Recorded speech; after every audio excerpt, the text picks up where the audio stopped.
Ushbu loyiha Agrobank Buxoro filiali hamkorligida Buxoro viloyati Buxoro tumani Bog'okalon MFI 1281-sonli konturda amalga oshirilmoqda. Bu yerda karam ekilgan.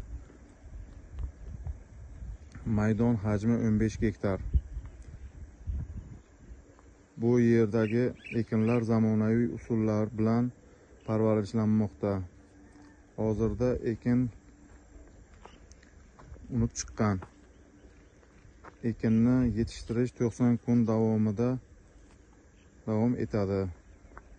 Yetishtirish jarayonida sug'orish, tabiiy va mineral o'g'itlar bilan oziqlantirildi. Ushbu loyihada 12 ta dehqon xo'jaliklari biriktirilgan. Har bir dehqon uchun o'rtacha 1 gektar 25 sotikdan yer maydonlari to'g'ri keladi. Loyihani samarali amalga oshirish uchun lider tadbirkor Agrozelin ishlab chiqarish kooperativi biriktirilgan.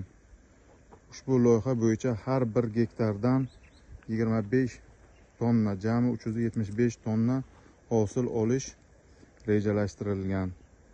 Mazkur ekin yig'ishtirib olingandan so'ng ikkinchi ekinga ham yuqori daromadli ekin turi ekish orqali yer egalarining daromadini yanada oshirib boriladi.